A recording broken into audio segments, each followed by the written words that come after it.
Berlin, avril 1945. La capitale du Reich, qui devait durer 1000 ans, brûle depuis des semaines. Des colonnes de fumée s'élèvent des quartiers de l'Est, des gares ferroviaires, des dépôts de carburant que les ingénieurs allemands ont commencé à détruire sur ordre d'un commandement qui ne contrôle plus pratiquement rien. L'armée rouge encercle la ville depuis le 25 avril.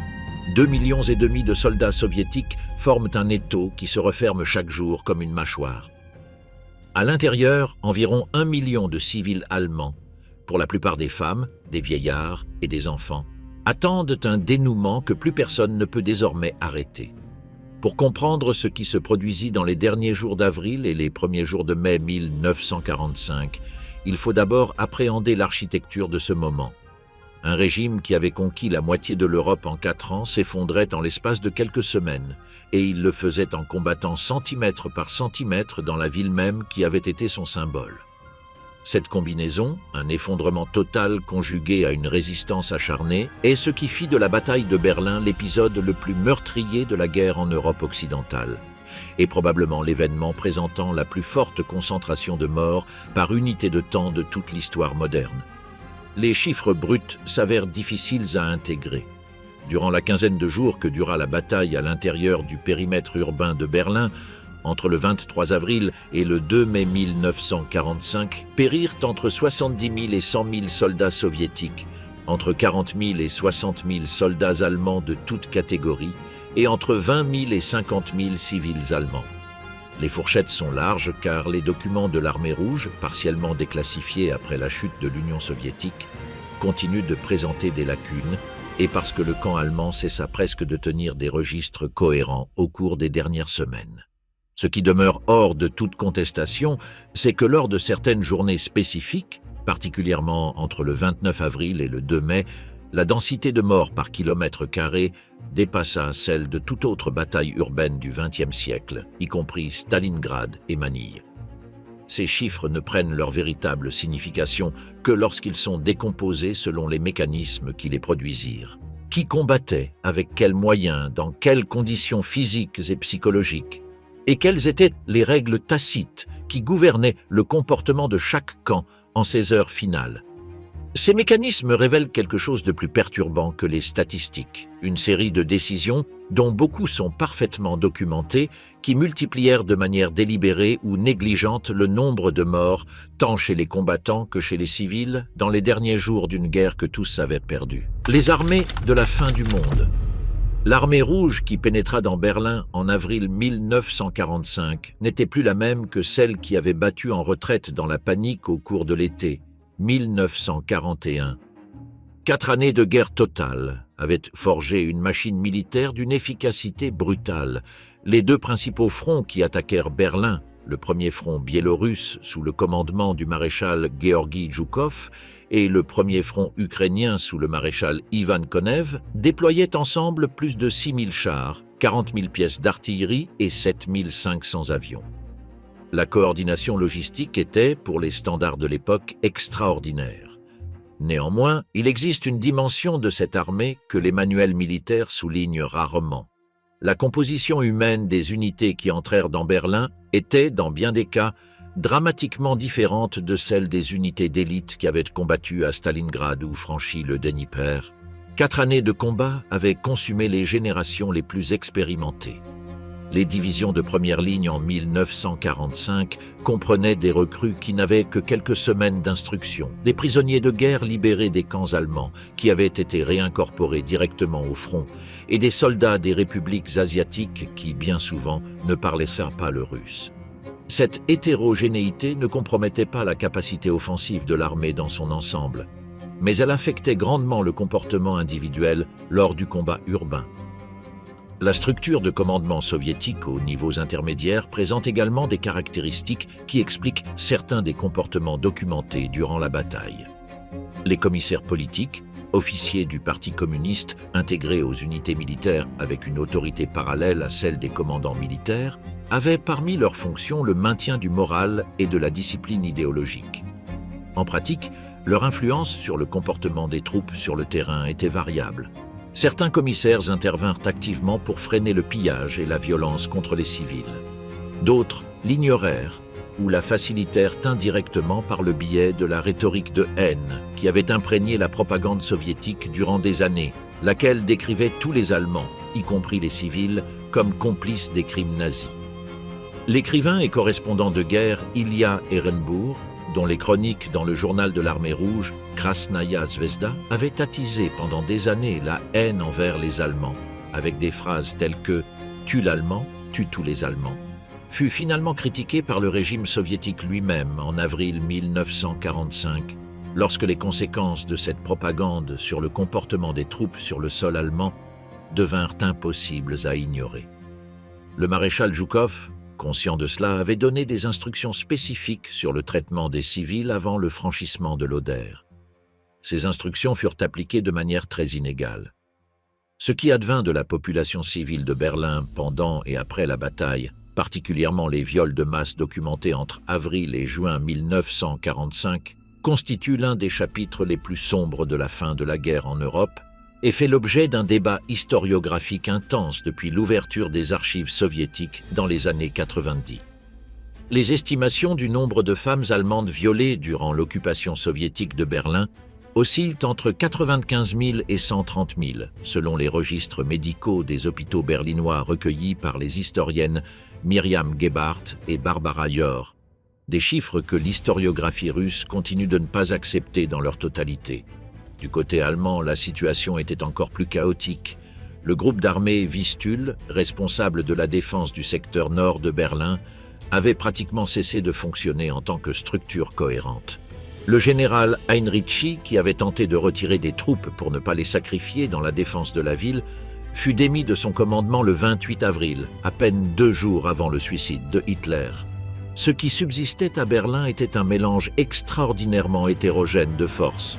Des divisions de la Wehrmacht, usées à 20 ou 30% de leur effectif théorique, des unités des Waffen-SS qui combattèrent jusqu'au bout pour des raisons mêlant le fanatisme idéologique à la terreur d'être capturés, des bataillons du Volkssturm composés d'hommes âgés de 14 à 60 ans ayant à peine quelques semaines d'instruction, et des unités des jeunesses hitlériennes, dont certains membres avaient 12 ou 13 ans.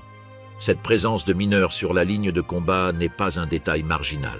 Les registres de l'hôpital de campagne soviétique rattaché à la 8e armée de la garde, commandée par le général Vassili Tchouikov, celui-là même qui avait survécu à Stalingrad, documente de nombreux cas de prisonniers allemands âgés de 14 à 16 ans capturés aux abords du Reichstag et du Tiergarten. Certains portèrent sur eux le lance-roquettes Panzerfaust, une arme jetable à usage individuel contre les chars, ainsi que des papiers des jeunesses hitlériennes. Le Volkssturm et les unités de jeunesse ne recevaient pas le même traitement de prisonniers de guerre que les unités régulières dans la pratique, bien que théoriquement la Convention de Genève les protégeât. La confusion sur le statut de combattant fut une source supplémentaire de morts au cours des derniers jours. Il existe également une composante que les historiens militaires ont mis du temps à systématiser, la présence de forces non allemandes dans la défense de Berlin. La division Nordland, intégrée au Waffen-SS, était composée principalement de volontaires scandinaves, danois, norvégiens et suédois, ainsi que de Français du 33e régiment de l'SS Charlemagne.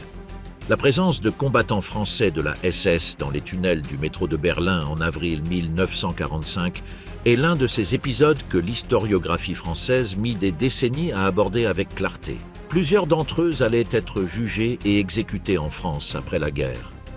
Berlin n'était pas une ville conçue pour être défendue. Son tracé urbanistique, avec de grandes avenues radiales, de vastes places et un réseau de parcs et de rivières qui la divisaient en secteurs bien distincts, favorisait l'attaquant. Les défenseurs le savaient. La stratégie allemande, dans la mesure où l'on peut parler de stratégie pour les dernières semaines, consista à transformer chaque bâtiment en une forteresse individuelle, à tirer parti des 3 anneaux de défense qui entourèrent la ville et à exploiter les possibilités de combat souterrain qu'offrait le réseau de métros, d'égouts et de bunkers. Le premier anneau défensif, situé à environ 40 km du centre, fut enfoncé en quelques jours. Le deuxième, à environ 20 km, résista un peu plus, mais de manière non substantielle. Le troisième, qui coïncidait approximativement avec le périmètre de l'ancien Berlin impérial, fut celui qui concentra la majeure partie du combat urbain. À l'intérieur de cet anneau, la ville avait été divisée en 8 secteurs de défense, désignés par des lettres de A à H. Le secteur Z, nommé ainsi car il s'agissait du dernier réduit, correspondait au centre politique du Reich, la chancellerie du Reich, le bunker de Hitler, le Reichstag et les ministères. C'était le secteur que tous savaient destiné à être défendu jusqu'au bout. Le combat urbain de Berlin présenta des caractéristiques spécifiques qui le distinguent d'autres batailles similaires. La première est la verticalité. Les bâtiments berlinois de l'époque, dont beaucoup étaient des constructions de la fin du XIXe siècle avec des murs de maçonnerie atteignant jusqu'à 1 mètre d'épaisseur, offraient une résistance physique extraordinaire à l'artillerie de campagne. Les chars soviétiques, qui avaient été si efficaces dans l'espace ouvert des steppes ukrainiennes, devinrent des cibles vulnérables dans les rues étroites. Le Panzerfaust allemand, une arme bon marché, à usage unique et facile à manier, détruisit des centaines de véhicules blindés soviétiques dans les ruelles de Berlin. L'armée rouge perdit plus de chars au cours des 15 jours de bataille urbaine à Berlin que lors de nombreuses opérations de plusieurs mois en rase campagne. Une donnée illustre la magnitude de ces pertes matérielles. Le premier front biélorusse enregistra la perte ou la mise hors de combat de plus de 800 chars de combat et véhicules blindés pour la seule période comprise entre le 23 avril et le 2 mai. Un chiffre qui équivaut approximativement à 13% de son parc blindé total au début de l'opération. Chacun de ces véhicules détruits représentait également la mort ou la blessure de son équipage, normalement constitué de 4 à 6 hommes, ce qui fait des pertes de blindés un multiplicateur direct de pertes humaines. La réponse soviétique fut d'adapter ces tactiques en temps réel. Les commandants introduisirent les groupes d'assaut appelés Sturmgruppen, de petites unités de 6 à 8 hommes combinant des tireurs de précision, des lance-flammes, des sapeurs et des soldats équipés de pistolets mitrailleurs. Ces groupes opérèrent de façon coordonnée avec 1 ou 2 chars qui servaient d'appui direct, mais ils progressaient principalement à travers l'intérieur des bâtiments, ouvrant des brèches dans les murs mitoyens au lieu de sortir dans les rues. Cette tactique, développée d'abord à Stalingrad, réduisit les pertes soviétiques dues aux tirs de Panzerfaust, mais accrut considérablement la brutalité du combat, transformé en une succession d'affrontements dans les pièces, les sous-sols et les couloirs. Le sous-sol de Berlin ajoutait une dimension supplémentaire. Le réseau de métro comptait en 1945-76 stations et plus de 80 km de tunnels. Les canaux souterrains qui traversèrent la ville en plusieurs points devenaient des voies d'infiltration ou d'évacuation. Sous le centre historique, un réseau de bunkers militaires et civils connectés entre eux par des tunnels de service créait un labyrinthe que les défenseurs connaissaient mieux que les attaquants. Dans certains secteurs, les combats se déroulaient simultanément sur 3 niveaux. Sur les toits, où les tireurs embusqués avaient une vue sur les rues, à la surface, avec le combat de chars et d'infanterie, et sous terre, avec des affrontements dans les tunnels et les bunkers. L'un des épisodes les plus sombres du sous-sol de Berlin se produisit le 2 mai 1945 dans les tunnels du métro sous le canal Landwehr. Les circonstances exactes demeurent un sujet de débat. Ce qui est documenté, c'est qu'avec les inondations provoquées lorsque les ingénieurs allemands eux-mêmes ouvrirent les vannes du canal pour empêcher la progression soviétique dans les tunnels, des dizaines ou peut-être des centaines de civils et de blessés qui s'étaient réfugiés sous terre périrent noyés. Les estimations vont de 50 à 2000 morts. Les registres hospitaliers de la période et les fouilles archéologiques réalisées au cours des années suivantes pointent vers des chiffres dans la fourchette inférieure, mais l'incertitude persiste. Es apuntan a cifras nel rango inferior, pero la incertidumbre persiste. Les hauteurs de Zielau, le prix de la porte. Pour comprendre le carnage de Berlin, il est indispensable de comprendre ce qui se produisit 9 jours auparavant, entre le 16 et le 19 avril 1945, sur les hauteurs de Zielau, ce système de collines qui domine le passage du fleuve Oder à seulement 90 km à l'est de la capitale. Zielau fut la porte d'entrée de Berlin, et sa conquête fut pour l'armée rouge l'un des épisodes les plus coûteux en vies humaines de toute la guerre. Le maréchal Zhukov avait conçu l'attaque avec une confiance qui frisait l'arrogance. Il disposait d'une supériorité matérielle écrasante, 1 million de soldats contre environ 110 000 Allemands, 3 155 chars contre environ 500, 16 934 pièces d'artillerie contre environ 600. La disproportion numérique était si formidable que Zhukov ne s'attendait pas à une résistance sérieuse. Pour accélérer la progression, il prit une décision tactique que ses propres officiers lui avaient déconseillée: lancer l'assaut à l'aube, dans l'obscurité totale, en illuminant les positions allemandes au moyen de 143 projecteurs anti-aériens de grande puissance, dans l'idée d'éblouir et de désorienter le défenseur. Le résultat fut inverse à celui escompté. La lumière des projecteurs créa un brouillard artificiel de poussière et de fumée qui aveugla les attaquants soviétiques eux-mêmes bien plus que les défenseurs, lesquels combattaient depuis des positions surélevées et familières. Les chars perdirent leur orientation dans cette obscurité altérée. L'infanterie progressa sur un terrain marécageux que les ingénieurs de reconnaissance n'avaient pas correctement évalué. Les Allemands, sous le commandement du général Gotthard Heinrici, l'un des rares commandants à avoir gardé la tête froide durant ces semaines, avaient retiré leurs troupes de la première ligne de tranchées quelques heures avant l'attaque, sachant que le bombardement préliminaire soviétique, l'un des plus intenses de toute la guerre, s'abattrait sur des positions vides. Pendant 4 jours, l'armée rouge assaillit les hauteurs de Silov par vagues successives qui subirent des pertes immenses. Zhukov, soumis à une pression insoutenable de la part de Staline, qui suivait le déroulement de l'opération presque en temps réel depuis Moscou, engagea ses réserves blindées avant que l'infanterie n'eût nettoyé les accès, ce qui provoqua des embouteillages monumentaux sur les axes de progression et transforma les routes en cibles pour l'artillerie allemande concentrée. Les pertes soviétiques au cours de ces 4 jours sont estimées entre 30 000 et 33 000 morts au combat, auxquels s'ajoutèrent environ 150 000 blessés. Les pertes allemandes furent également très élevées, de l'ordre de 12 000 morts, mais le déséquilibre en termes de coûts relatifs fut brutal pour l'attaquant. Les hauteurs de Silo tombèrent finalement le 19 avril et la route de Berlin fut ouverte.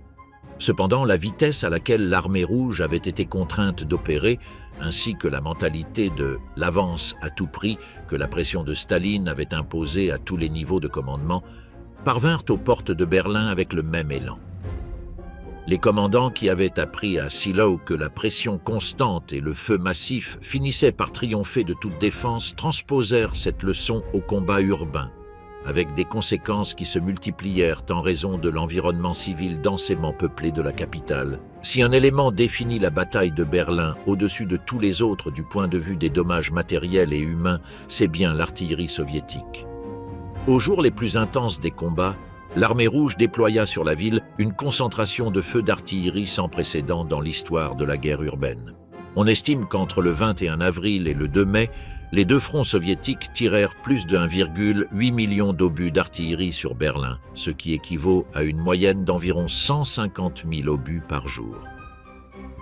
Pour mesurer ce chiffre, lors de la bataille d'El Alamein, considérée comme l'un des plus grands duels d'artillerie du théâtre nord-africain, les Alliés tirèrent environ 500 obus par minute durant le bombardement initial de 20 minutes.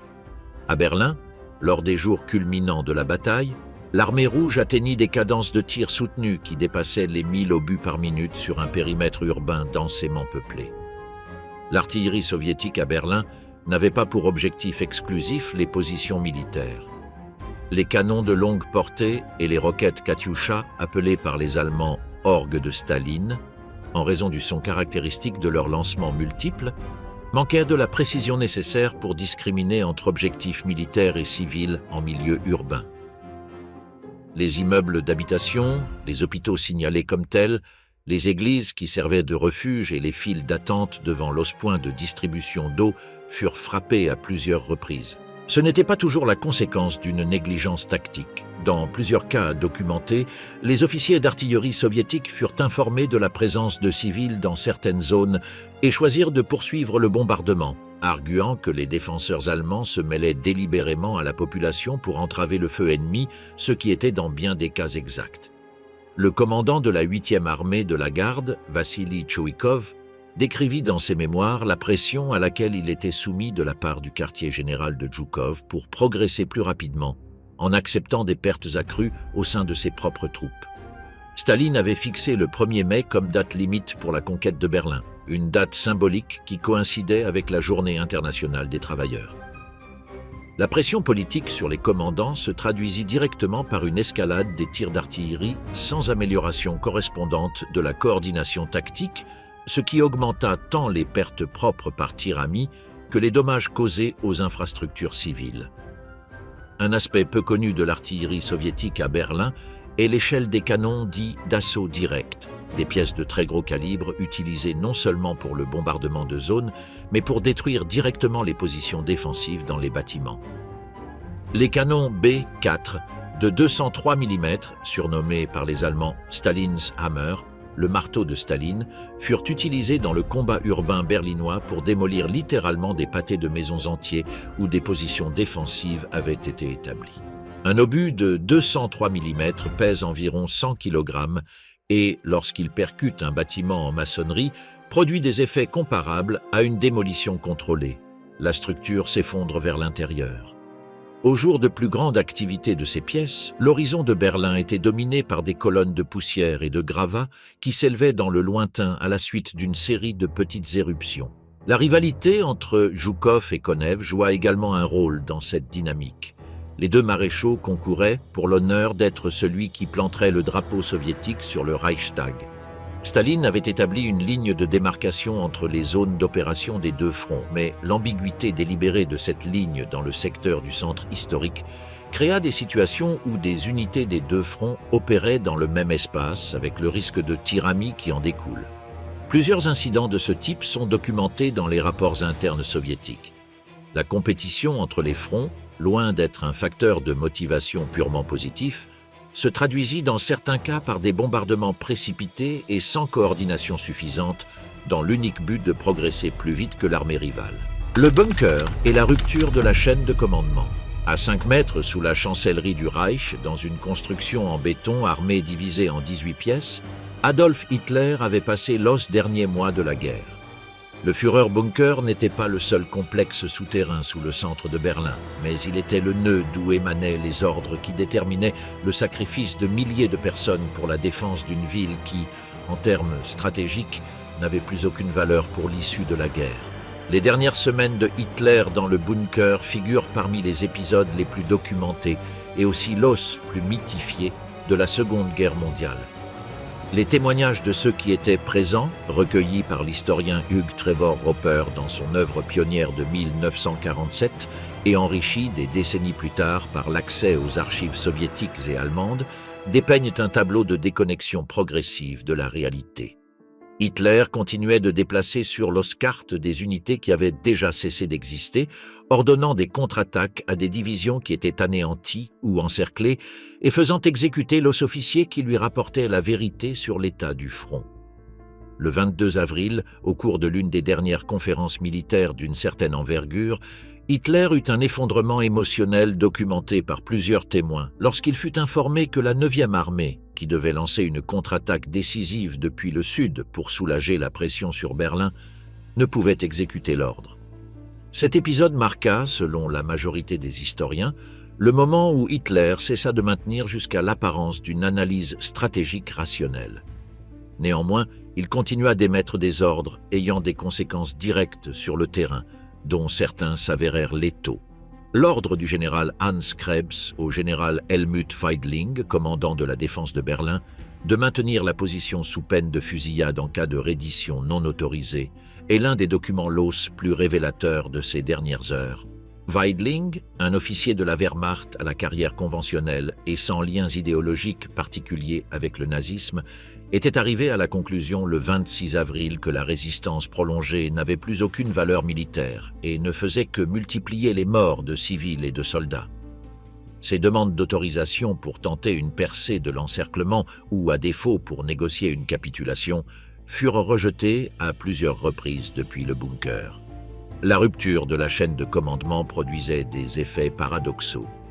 Dans certains secteurs de la ville, des officiers de la Wehrmacht négociaient localement avec des commandants soviétiques des cessez-le-feu temporaires, sans aucune autorisation supérieure, afin d'évacuer des civils blessés des zones de combat. Dans d'autres secteurs, des unités de la SS fusillaient des soldats allemands qui tentaient de se rendre, en application des ordres du décret dit de mars 1945. signé par Hitler lui-même, qui transformait en traître passible de la peine de mort tout combattant qui déposait les armes sans autorisation. Les cadavres de soldats allemands pendus au réverbère dans les rues de Berlin, arborant des pancartes qui l'os identifiaient comme lâche et traître, étaient la signature des pelotons de la SS qui sillonnaient l'os secteur arrière pour éliminer ceux qui tentaient de déserter. Le général Weidling signa finalement la capitulation de Berlin au matin du 2 mai 1945 en présence du général Tchoukov. Il le fit sans l'autorisation expresse d'aucun supérieur, car à ce moment-là, Hitler était mort depuis 2 jours et la chaîne de commandement du Reich s'était complètement effondrée. La capitulation fut diffusée par radio et par des haut-parleurs installés sur l'os blindé soviétique qui parcourait l'os secteur encore en proie au combat. Certains groupes continuèrent de résister pendant des heures après l'annonce, soit parce qu'ils ne l'avaient pas reçu, soit parce qu'ils refusaient d'y croire, soit parce qu'ils redoutaient les conséquences de la reddition plus encore que la poursuite des combats. Le bâtiment du Reichstag, siège du Parlement allemand jusqu'à l'incendie de 1933, n'était en 1945 qu'une coquille vide sans aucune valeur fonctionnelle pour l'un ou l'autre camp. Le Parlement nazi n'y avait jamais siégé. Il avait été partiellement reconstruit après l'incendie, mais n'abritait aucune activité réelle. Pourtant, Staline avait identifié le Reichstag comme l'objectif symbolique central de la bataille, le lieu où devait flotter le drapeau soviétique en signe de victoire définitive, et cette décision politique transforma un édifice sans valeur stratégique en théâtre de certains des combats l'os plus intense de toute la bataille. Le choix du Reichstag comme symbole suprême de la victoire répondait à une logique politique concrète. Du point de vue soviétique, l'incendie du Reichstag en février 1933 avait été le prétexte utilisé par l'os nazi pour suspendre l'os libertés civiles en Allemagne et accélérer l'établissement de la dictature. Que ce même bâtiment fût désormais le théâtre de la défaite finale du Reich offrait une symétrie narrative que la machine de propagande soviétique pouvait exploiter avec efficacité. Le fait que l'édifice eût été, sous la République de Weimar, le siège d'un parlement démocratique, aussi imparfait fût-il, ajoutait une autre strate de signification. Le drapeau rouge sur le Reichstag ne marquait pas seulement la défaite du nazisme, il était le symbole du socialisme victorieux de la démocratie bourgeoise qui avait échoué. Les unités soviétiques, qui s'approchèrent du Reichstag par le nord le 29 avril, durent franchir le pont Moltke sur la Spree sous un feu d'une intensité extrême. Le pont avait été préparé pour sa démolition, mais la détonation échoua et les premiers groupes d'assaut soviétiques purent le traverser au prix de lourdes pertes. L'esplanade entre le pont et la façade nord du Reichstag, longue d'à peine 300 mètres, était balayée par des tirs de mitrailleuses provenant du bâtiment du ministère de l'Intérieur situé à l'est et des positions d'artillerie anti-aérienne reconverties en tirs terrestres que l'os allemands avaient installés dans l'os sous-sol du Reichstag et dans l'os édifices adjacents. Les batteries anti-aériennes de 88 mm méritent un commentaire spécifique. Le canon anti-aérien Flak 36/37 de 88 mm, populairement connu sous le nom de 88, était l'arme la plus polyvalente et la plus redoutée de l'arsenal allemand, capable de détruire des chars à des distances supérieures à 2000 mètres et d'abattre des bombardiers à plus de 8000 mètres d'altitude. Reconverti pour le tir terrestre avec un angle de tir bas, il transformait tout espace ouvert en une zone de mort immédiate. Les défenseurs du Reichstag disposaient de plusieurs de ces pièces, certaines servies par du personnel des Waffen-SS et d'autres par des soldats de la Luftwaffe reconvertis en infanterie. Les obus de 88 mm, conçus pour abattre des aéronefs, produisaient lors de leur impact en zone urbaine un rayon de fragmentation qui rendait pratiquement impossible toute progression à découvert. L'assaut final contre le Reichstag commença à 18h le 30 avril 1945, quelques heures seulement après la mort de Hitler. Les premières unités soviétiques qui pénétrèrent dans le bâtiment le firent par une brèche ouverte dans la façade nord, par le tir d'un char ISU-152, un véhicule d'assaut doté d'un canon de 152 mm capable de démolir des murs de maçonnerie atteignant 1 mètre d'épaisseur avec un seul projectile. Ce qu'elles trouvèrent à l'intérieur n'était pas la victoire facile à laquelle elles s'attendaient. Les sous-sols et l'os 3 étages du bâtiment étaient défendus par des unités de la SS et de la marine allemande, reconverties au combat terrestre qui se battaient pièce par pièce. Les combats à l'intérieur du Reichstag durèrent toute la nuit du 30 avril et se prolongèrent durant la journée du 1er mai. Il existe une donnée sur l'os défenseur du Reichstag qui s'avère révélatrice de l'état de la défense allemande en ces heures finales. Parmi les hommes capturés à l'intérieur du bâtiment se trouvaient des marins de la Kriegsmarine, des soldats de la Luftwaffe sans avion, des policiers de l'Ordnungspolizei et au moins un bataillon de volontaires lettons des Waffen-SS qui combattaient aux côtés des Allemands dès 1941 et qui savaient parfaitement que leur sort, s'ils tombaient aux mains des Soviétiques, serait dans le meilleur des cas des décennies de travaux forcés. La hétérogénéité des défenseurs du Reichstag reflète l'état de désintégration totale de l'appareil militaire allemand. Tout homme capable de tenir une arme avait été incorporé à la défense, indépendamment de sa spécialité ou de son affectation à une branche quelconque des forces armées. La célèbre photographie d'Evgueni Kaldei montrant des soldats soviétiques hissant le drapeau rouge sur le Reichstag fut prise le 2 mai, alors que los combats à l'intérieur avaient déjà cessé. L'image, qui allait devenir l'une des photographies los plus iconiques du XXe siècle, fut en réalité une mise en scène délibérée. Kaldei avait voyagé depuis Moscou avec des drapeaux rouges confectionnés par son oncle à partir de nappes de restaurants, et la photographie fut prise sous un éclairage choisi et depuis un angle étudié. L'image fut de surcroît retouchée dans le laboratoire soviétique avant sa publication, afin d'effacer les montres que portait à chaque poignet l'un des soldats, une possession qui trahissait le pillage de montres sur les civils allemands, un problème connu et récurrent parmi les troupes soviétiques. La mort de Hitler et les jours sans gouvernement.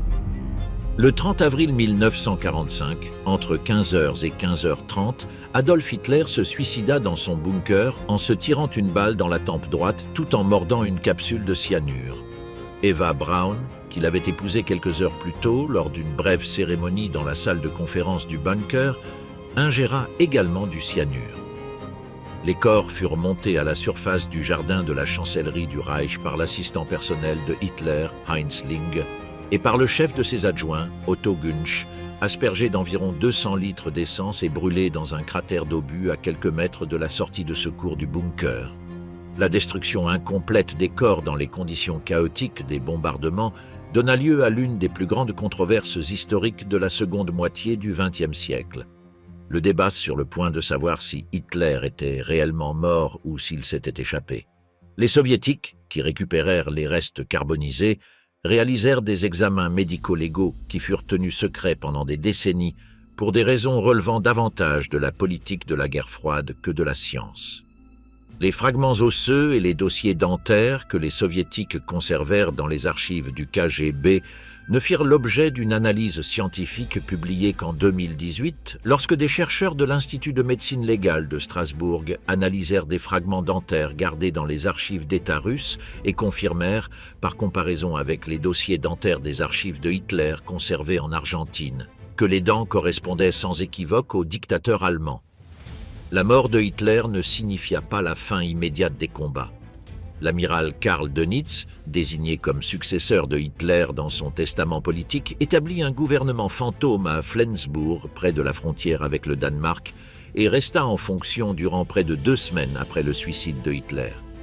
Dönitz signa la capitulation inconditionnelle de l'Allemagne devant les alliés occidentaux le 7 mai et devant les soviétiques le 8 mai, mais pendant les jours qui séparent le 30 avril de ces dates, des combats significatifs eurent lieu sur plusieurs fronts, y compris la tentative désespérée de multiples unités allemandes de faire mouvement vers l'ouest pour se rendre aux alliés anglo-américains plutôt qu'aux soviétiques.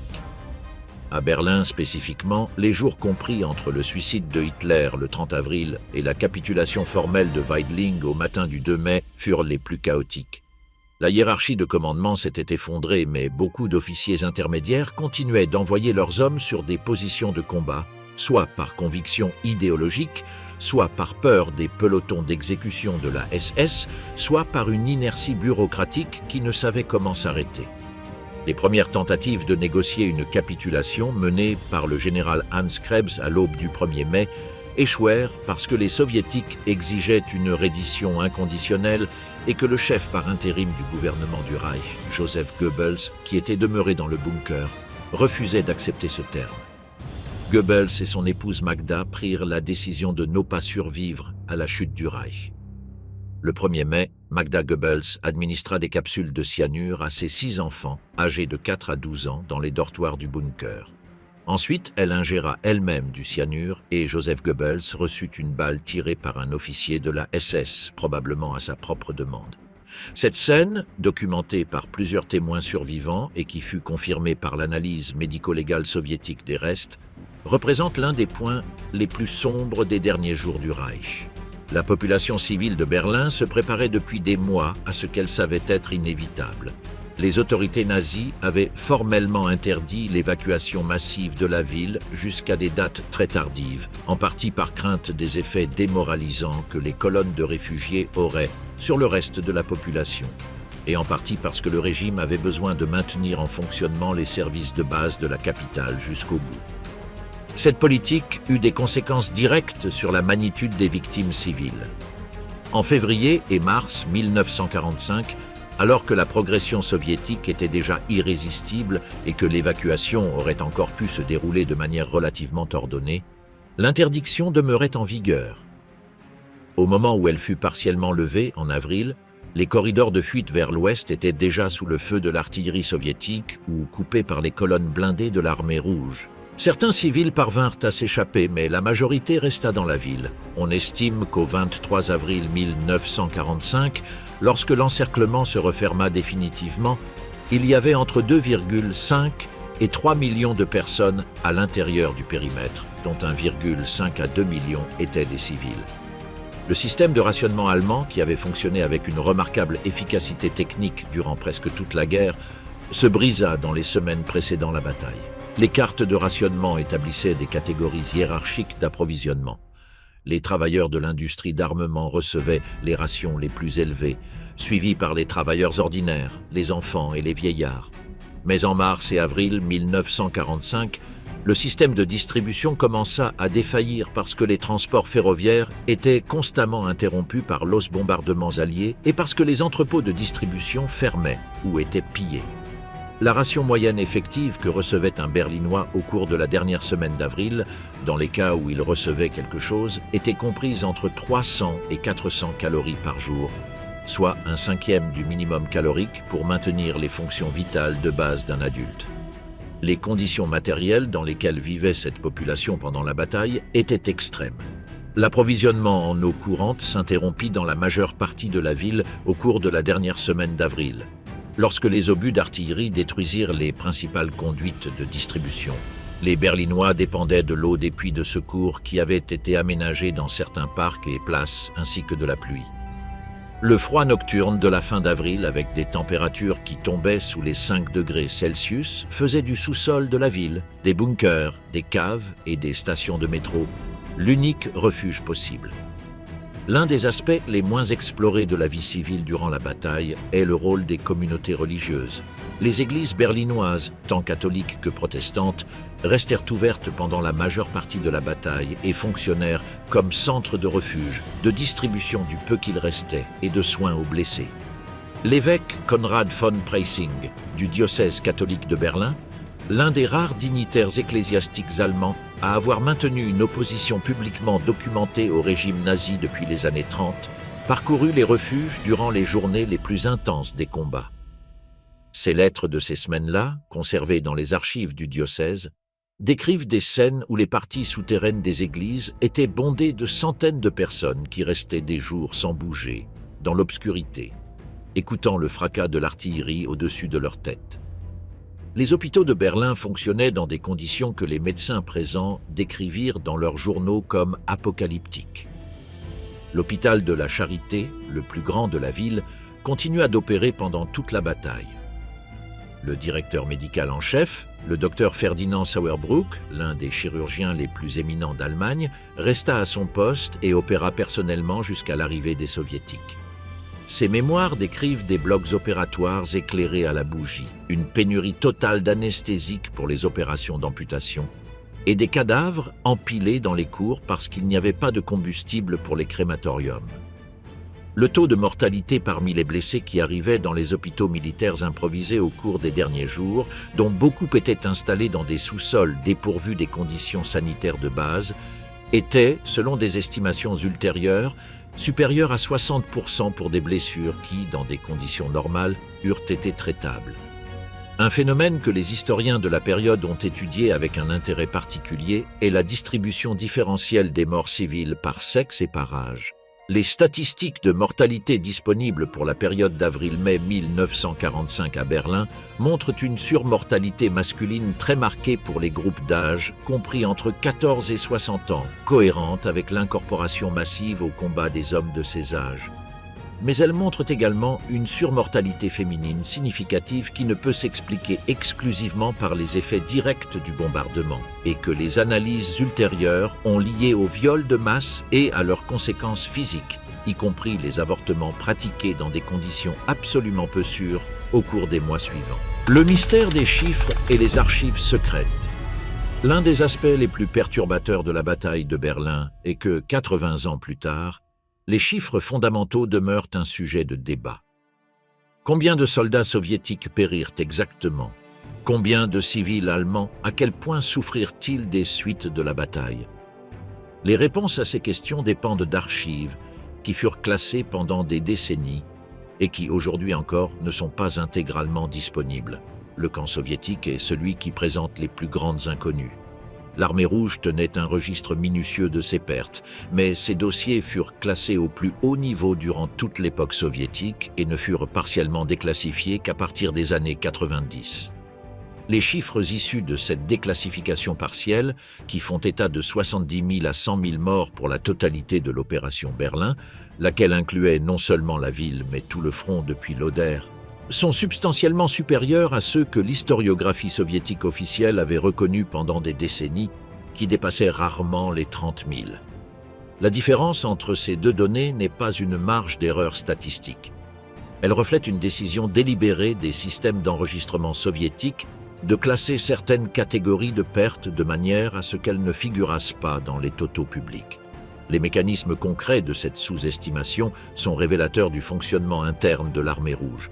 L'une des pratiques documentées consistait à ne pas enregistrer comme perte au combat les soldats qui mouraient dans les premières heures suivant leurs blessures, en les classant dans des catégories administratives distinctes. Une autre pratique consistait à attribuer certaines pertes à des causes sans rapport avec le combat, telles que des accidents ou des maladies, ce qui les excluait des totaux des pertes en opération. Lors d'une période de combat aussi intense que les derniers jours de Berlin, ces pratiques pouvaient avoir un effet cumulatif significatif sur les chiffres enregistrés. Les historiens militaires russes actuels, travaillant sur les archives du ministère de la Défense russe à Podolsk, ont publié ces dernières années des décomptes plus détaillés qui élèvent les chiffres à des niveaux encore supérieurs.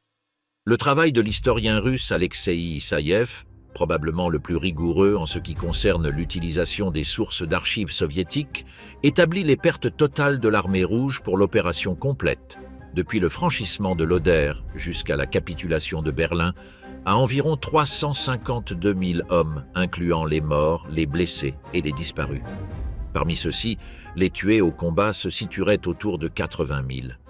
Ces chiffres continuent d'être débattus par d'autres historiens qui considèrent que les sources d'archives russes demeurent incomplètes ou que les critères de classification des pertes favorisent systématiquement les données les plus basses.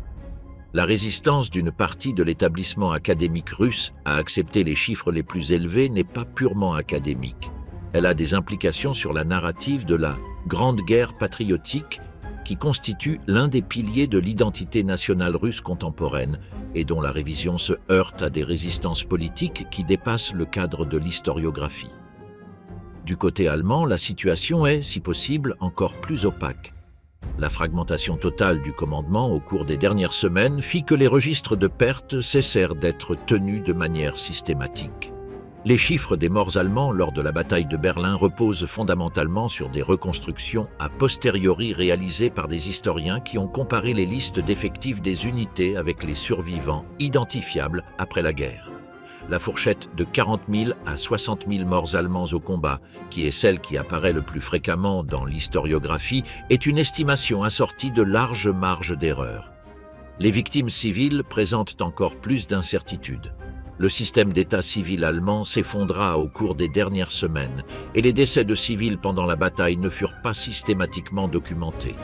Les estimations disponibles se fondent sur la différence entre la population enregistrée avant et après la bataille, ajustée par des facteurs d'évacuation et de migration, et produisent des fourchettes très larges, allant de 20 000 à 50 000 morts civiles directement attribuables à la bataille. Les décès survenus au cours des mois suivants, dus aux blessures, à la faim et aux maladies directement causées par les conditions de la bataille, élèveraient ce chiffre de manière significative. Il existe en outre une catégorie de morts qui apparaît rarement dans les statistiques de combat, mais qui fut numériquement significative, les suicides. Le nombre de suicides à Berlin en avril et mai 1945 fut extraordinairement élevé en comparaison de toute période antérieure ou postérieure.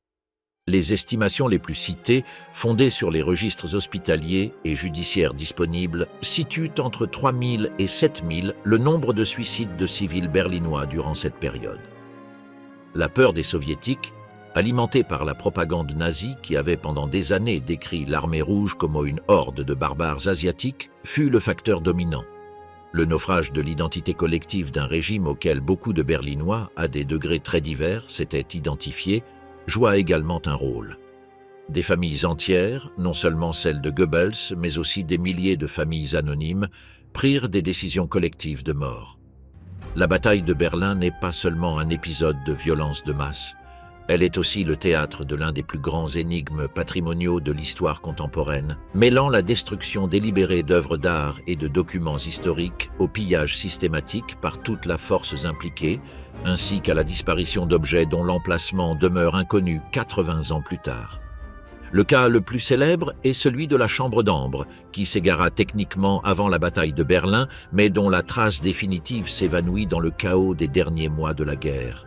La chambre d'Ambre était un ensemble de panneaux décoratifs d'ambre sculptés, de pierres semi-précieuses et d'or, initialement installés dans le palais de Catherine à Saint-Pétersbourg, que les forces allemandes démontèrent et emportèrent en 1941.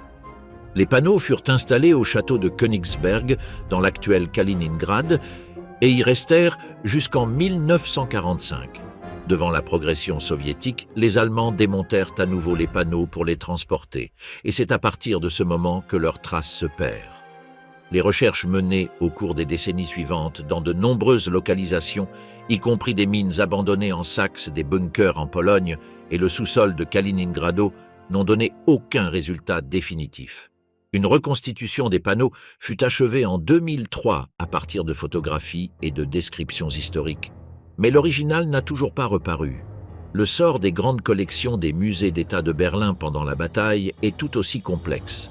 Beaucoup des pièces les plus précieuses avaient été évacuées vers différentes localisations au cours des années précédentes, anticipant précisément le type de destruction qui finirait par se produire. Le célèbre buste de Néfertiti, que les responsables du musée avaient maintenu à Berlin durant les premières années de la guerre par crainte des dommages qu'il pourrait subir lors du transport, fut finalement évacué en 1943 vers la mine de sel de Kaiseroda, en Thuringe, où il fut découvert par les forces américaines en avril 1945. Le buste fut restitué à l'Allemagne en 1956. Mais l'épisode illustre les mécanismes de dispersion des collections berlinoises qui caractérisèrent les dernières années de la guerre. L'hôtel de Pergame, l'une des pièces les plus imposantes du patrimoine gréco-romain conservé en Europe, était trop volumineux pour être évacué. Ces panneaux de marbre furent démontés et entreposés dans le sous-sol du musée même, où ils se trouvaient lorsque l'armée rouge occupa l'île au musée dans les dernières heures de la bataille. Les brigades de trophées soviétiques les découvrirent et ils furent transférés à Leningrad, où ils restèrent dans les réserves de l'Ermitage jusqu'en 1958, date à laquelle ils furent restitués à l'Allemagne de l'Est en guise de geste de bonne volonté politique. Le contentieux sur le droit de propriété des biens culturels capturés par l'armée rouge, qui concerne des dizaines de milliers d'objets qui n'ont toujours pas été restitués, demeure l'un des litiges culturels les plus complexes dans les relations entre la Russie et l'Allemagne. À Berlin même, les derniers jours de la bataille furent les témoins d'une destruction culturelle sans précédent. La bibliothèque d'État de Prusse, qui abritait environ 3 millions de volumes, avait évacué la majeure partie de ses fonds au cours des années antérieures vers des localisations jugées sûres. Une partie de ces fonds fut récupérée après la guerre, mais une autre partie disparut à jamais. Les archives du ministère allemand des Affaires étrangères, partiellement microfilmées avant la guerre par les Allemands eux-mêmes qui anticipaient une possible défaite, furent pour la plupart capturées par les Alliés et redistribuées entre les 4 puissances occupantes. Des décennies de litiges diplomatiques et d'accords entre États ont permis de reconstituer partiellement ces fonds documentaires. Le pillage ne se limita pas aux œuvres d'art. Les scientifiques et ingénieurs allemands, ainsi que les documents techniques relatifs aux programmes d'armement les plus avancés du Reich, firent l'objet d'une intense compétition entre les puissances alliées. Le programme de missiles F-2, développé à Peenemünde sous la direction de Werner von Braun, intéressait au même titre les Américains et les Soviétiques. Von Braun et son équipe réussirent à se rendre aux Américains en mai 1945, emportant avec eux une documentation technique qui allait s'avérer fondamentale pour le programme spatial américain.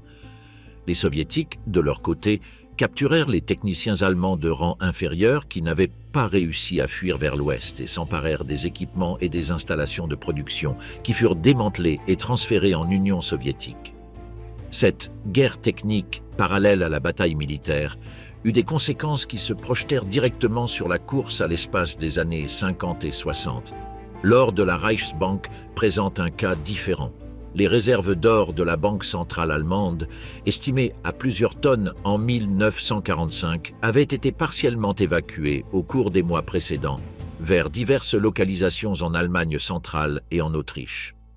Une partie fut récupérée par les forces américaines dans les mines de sel de Merkers, en Thuringe, en avril 1945, dans ce qui est décrit comme la plus grande découverte d'art et d'or volée de toute la guerre.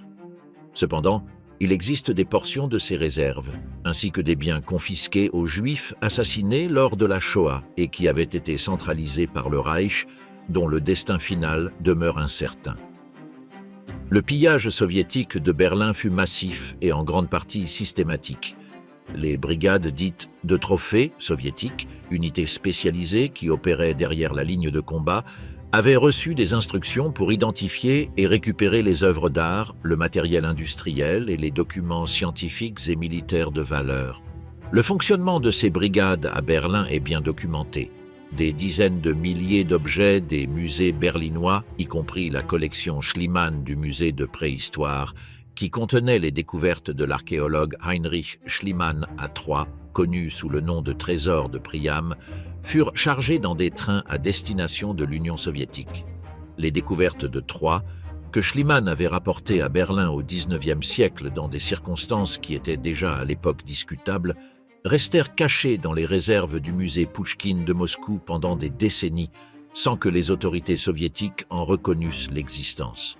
Leur présence en ces lieux ne fut confirmée officiellement qu'en 1993. Le différend relatif à leur restitution, qui implique l'Allemagne, la Russie, la Grèce et la Turquie, n'est toujours pas résolu. Le pont de Weidendamer et la tentative de percer. Dans la nuit du 1er au 2 mai 1945, plusieurs heures avant que Weidling ne signât la capitulation, se produisit l'un des épisodes les plus dramatiques et les moins connus des derniers jours de Berlin. La tentative de percée de l'encerclement soviétique par le pont de Weidendamer sur la Spree, au cœur de la cité. Le plan, improvisé aux dernières heures par des officiers de la SS et de la Wehrmacht qui refusèrent de se rendre, consistait à s'ouvrir un passage à travers les positions soviétiques au nord du centre historique en utilisant les derniers véhicules blindés disponibles afin de progresser vers le nord-ouest par l'autoroute et d'atteindre les lignes alliées occidentales avant que les soviétiques ne pussent se réorganiser. Le plan était désespéré en termes militaires, les unités disponibles se trouvaient dans un état d'usure extrême.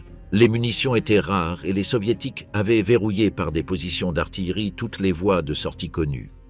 La colonne qui tenta la percée était formée d'un nombre que les sources estiment entre plusieurs centaines et plusieurs milliers de personnes. Un mélange de soldats réguliers, de membres de la SS, de personnel civil du gouvernement du Reich et de quelques civils qui s'étaient joints désespérément à tout groupe paraissant capable de faire mouvement vers l'ouest. En tête marchaient les derniers chars opérationnels disponibles dans le secteur centre, parmi lesquels plusieurs Tigre II qui avaient servi d'escorte au Führerbunker. Le résultat fut un massacre.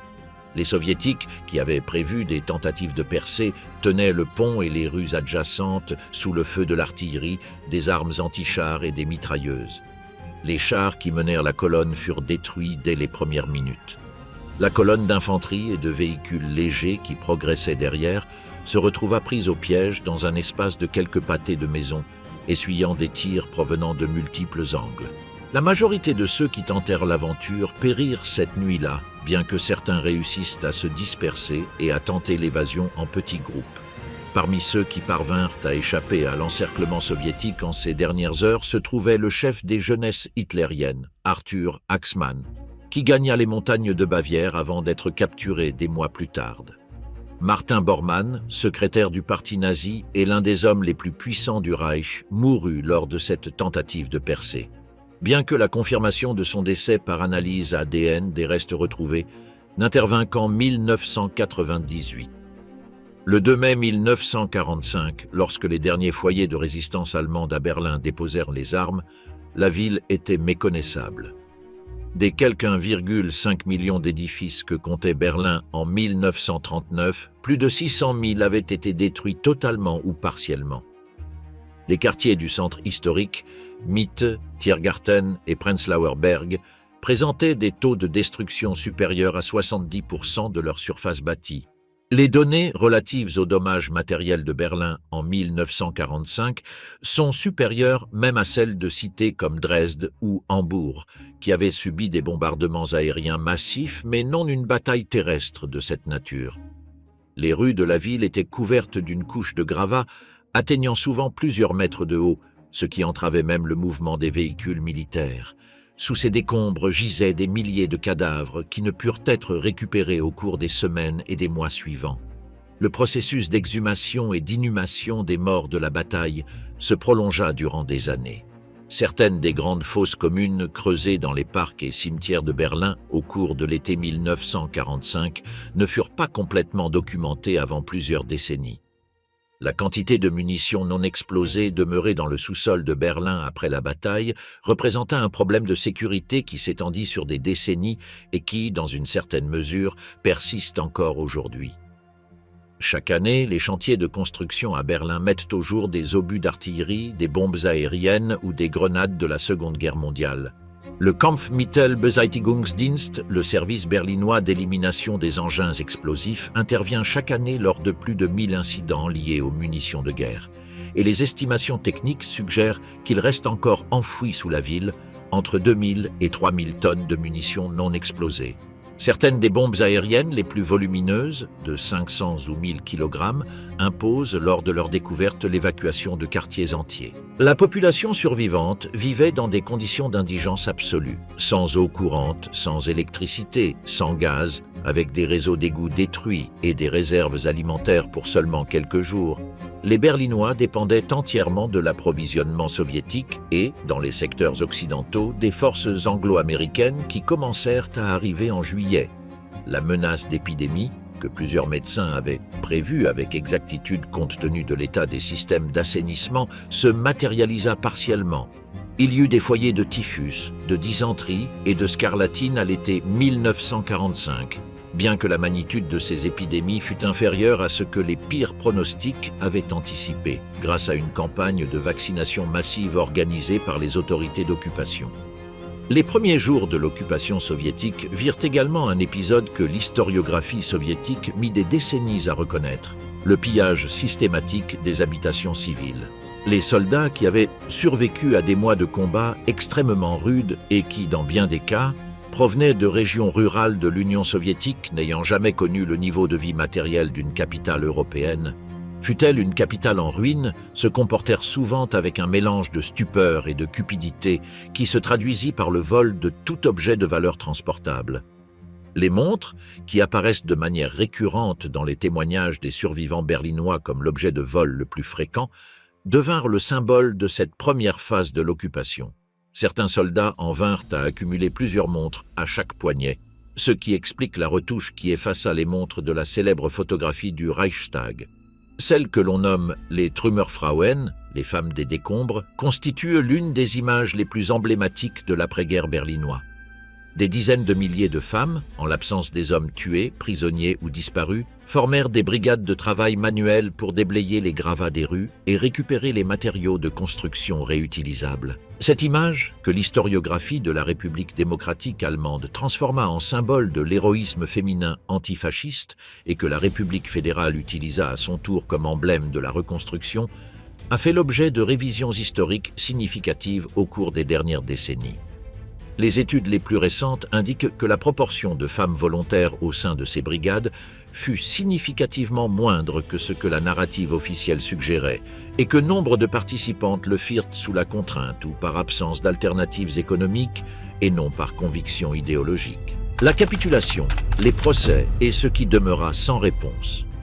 La capitulation de Berlin fut le premier acte d'un processus plus vaste qui culmina avec les procès de Nuremberg, où les crimes du régime nazi furent pour la première fois soumis à une procédure judiciaire internationale. Cependant, la bataille de Berlin généra en elle-même un ensemble de questions sur la responsabilité que les tribunaux de Nuremberg n'abordèrent pas directement, soit parce que les responsables étaient morts, soit parce que les vainqueurs n'avaient aucun intérêt à ce qu'elles fussent examinées. La question des crimes de guerre soviétiques durant la bataille et l'occupation de Berlin ne fit jamais l'objet d'un processus judiciaire. Les viols de masse, les exécutions de prisonniers documentés dans certains secteurs, le pillage systématique et la déportation de civils allemands vers des camps de travail en Union soviétique, où périrent plusieurs centaines de milliers de personnes au cours des années suivantes, demeurèrent hors du cadre légal de Nuremberg parce que les soviétiques étaient partie prenante du tribunal accusateur et non des accusés. Ces déséquilibres, soulignés par les défenseurs allemands lors du procès de Nuremberg lui-même, n'invalide pas la justice appliquée aux crimes nazis, mais il signale une asymétrie que le droit international contemporain n'a pas encore complètement résolue. Le commandant allemand Weidling fut capturé après avoir signé la capitulation, jugé en Union soviétique et condamné à 25 ans de travaux forcés. Il mourut dans un camp soviétique en 1955 avant d'avoir purgé sa peine. Le général Tchoukov, à l'inverse, fut décoré de multiples honneurs et devint ministre de la Défense de l'URSS. Le maréchal Zhukov, malgré sa condition de héros de la victoire, tomba en disgrâce auprès de Staline peu après la guerre et fut relégué à des postes secondaires jusqu'à la mort du dictateur en 1953. Les identités de nombreux soldats, dont les actions durant la bataille constituèrent des crimes de guerre, tant du côté allemand que soviétique, ne furent jamais déterminées. Les archives militaires soviétiques, qui pourraient jeter de la lumière sur certains des épisodes les plus sombres de l'occupation de Berlin, demeurent d'un accès très restreint. Le débat historiographique sur la dimension exacte de la violence soviétique contre les civils durant la bataille de Berlin continue d'être actif, avec des positions allant de la minimisation systématique dans certains milieux académiques russes jusqu'à l'exagération dans certains contextes révisionnistes allemands et anglo-saxons. Berlin, en avril et mai 1945, présente une concentration de facteurs qui ne s'est répétée dans aucun conflit ultérieur. Une bataille urbaine à l'échelle d'une métropole, avec 2,5 millions de civils pris au piège à l'intérieur, combattus par des forces dont la chaîne de commandement était désintégrée dans au moins l'un des deux camps, sous un déluge de feux d'artillerie sans précédent en milieu urbain, dans le contexte d'un régime qui continua de fusiller ses propres soldats pour s'être rendu jusqu'à quelques heures avant son effondrement définitif.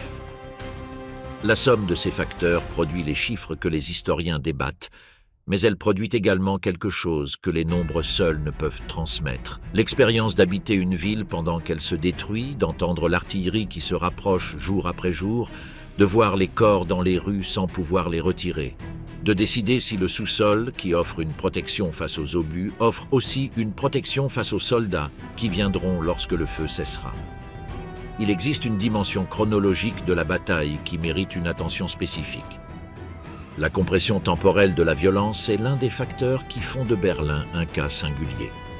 Alors que des batailles comme Stalingrad ou Leningrad se prolongèrent pendant des mois ou même des années, générant un nombre de morts comparable, mais distribués dans le temps de sorte que le système nerveux collectif des villes affectées trouvait une certaine capacité d'adaptation, la bataille de Berlin concentra son pic de destruction sur une période d'environ 15 jours. Les journées comprises entre le 28 avril et le 2 mai, lorsque les combats atteignirent leur intensité maximale au centre de la ville, produisirent la majeure partie des pertes totales de l'opération. Au cours de ces 5 jours, le rythme des décès par heure dans la zone métropolitaine de Berlin n'a pas d'équivalent documenté dans l'histoire européenne du XXe siècle. Les journaux intimes et les mémoires de survivants berlinois, publiés en Allemagne par vagues successives, dans les années 50, dans les années 80 avec la distance de la génération suivante, et de nouveau à partir des années 90 avec l'accès aux sources soviétiques, composent des archives de l'expérience individuelle qui complètent et parfois contredisent le registre historique officiel. L'écrivaine anonyme, qui publia en 1954 sous le titre « Une femme à Berlin », son journal des semaines de la bataille et de l'occupation immédiate, offre l'un des témoignages les plus détaillés et les plus perturbants de cette période. L'identité de l'auteur, protégée pendant des décennies par sa volonté expresse, fut révélée à titre posthume comme étant la journaliste Martha Hillers. Le livre fut reçu avec hostilité en Allemagne lors de sa première publication, accusé de ternir l'honneur des femmes allemandes pour avoir décrit avec précision les viols et les stratégies de survie que beaucoup de femmes adoptèrent durant l'occupation. Il ne fut réédité en Allemagne qu'en 2003, plus de 20 ans après la mort de son auteur. Cette histoire éditoriale est en soi une partie de l'histoire de la bataille. Elle documente les mécanismes par lesquels certaines vérités sur ce qui s'était produit s'avéraient insupportables pour les narratives nationales de tous les protagonistes. Ce témoignage, ainsi que ceux de centaines de survivants moins connus, placent au premier plan de l'histoire de la bataille ceux que les récits militaires transforment en données statistiques. Le médecin qui opéra à la bougie dans le sous-sol de la Charité, la femme qui cacha ses filles dans une armoire encastrée en entendant les pas dans le couloir, le soldat de 15 ans qui fut recruté dans le Volkssturm et capturé aux abords du Reichstag portent dans leur expérience individuelle le poids de ce que les manuels d'histoire résument en pourcentage de destruction et en liste de pertes. Les conséquences géopolitiques de la prise de Berlin. La manière dont Berlin est tombé, l'identité de ses conquérants, son coût et ses méthodes ont eu des conséquences géopolitiques qui se sont prolongées durant des décennies. La décision du général Dwight Eisenhower, commandant suprême des forces alliées à l'Ouest, de ne pas faire progresser les forces anglo-américaines vers Berlin au cours des semaines précédant la chute, permettant ainsi à l'armée rouge de s'emparer de la ville, demeure l'une des décisions militaires et politiques les plus débattues de la Seconde Guerre mondiale. Eisenhower justifia ce choix en arguant que Berlin avait perdu sa valeur stratégique, que les lignes de partage de l'après-guerre entre les zones d'occupation avaient déjà été actées à Yalta et que le coût en vies humaines d'une course vers Berlin aurait été inacceptable. Ces calculs, adossés à un rapport du service de renseignement militaire estimant que la prise de Berlin coûterait à l'armée américaine entre 100 000 et 200 000 pertes, étaient cohérents avec les informations disponibles. Le débat ultérieur visant à déterminer si ces projections étaient réalistes ou excessivement pessimistes ne comporte pas de réponse définitive. Mais le fait est que le coût final pour l'armée rouge, supérieur à 80 000 morts, suggère que les estimations d'Eisenhower n'étaient pas très éloignées de la réalité. Le général George Patton, qui commandait la 3e armée américaine et se trouvait être à ce moment l'officier allié doté de la plus forte capacité offensive sur le théâtre européen, professait l'opinion inverse d'Eisenhower. Patton soutenait que prendre Berlin avant les Soviétiques aurait fondamentalement altéré l'équilibre politique de l'après-guerre en Europe centrale. Ses mémoires, publié à titre posthume, explicite sa conviction que la décision d'Eisenhower fut une erreur stratégique aux conséquences historiques. Le Premier ministre britannique Winston Churchill regretta lui aussi dans ses mémoires la décision de ne pas marcher sur Berlin, bien que son inquiétude fût essentiellement politique. Churchill avait conscience que quiconque prendrait Berlin définirait l'architecture du pouvoir en Europe pour les décennies à venir. La conférence de Potsdam, qui se tint en juillet et août 1945 à la périphérie de la ville conquise, formalisa la division de Berlin en 4 secteurs d'occupation et confirma le dessein de l'ordre européen de l'après-guerre. Les décisions arrêtées à Potsdam, largement dictées par la géographie de la conquête, établirent le cadre qui allait régir la politique européenne pendant les 45 années suivantes. La zone d'occupation soviétique devint la République démocratique allemande en 1949.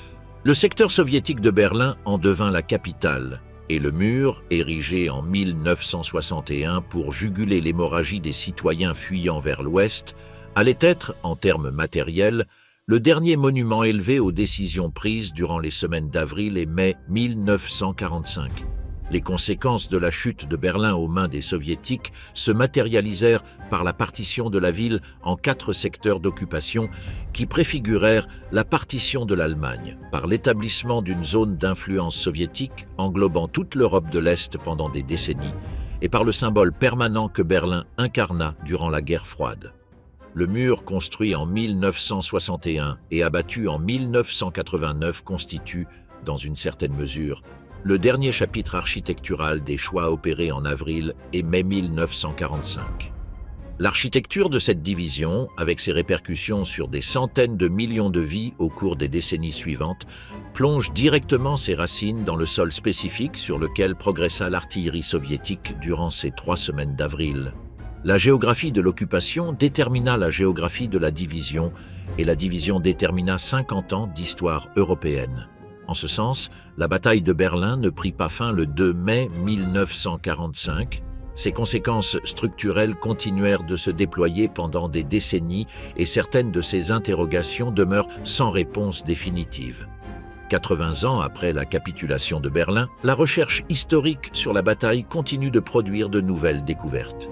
La déclassification partielle des archives du ministère de la Défense russe, effectuée de manière irrégulière tout au long des années 90 et 2000, a permis de reconstituer avec une précision accrue la chaîne de commandement soviétique et les mécanismes de prise de décision au cours de l'opération.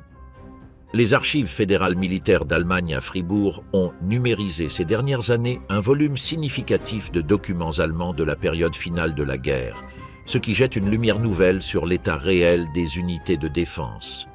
L'archéologie a également contribué à enrichir les connaissances sur la bataille. Des fouilles menées sur l'ancien emplacement du Führerbunker, démoli dans sa majeure partie par les autorités de la République démocratique allemande en 1988, mais dont les structures fondamentales subsistent sous terre, ont mis au jour des vestiges matériels permettant de jauger plus précisément les dernières heures du régime.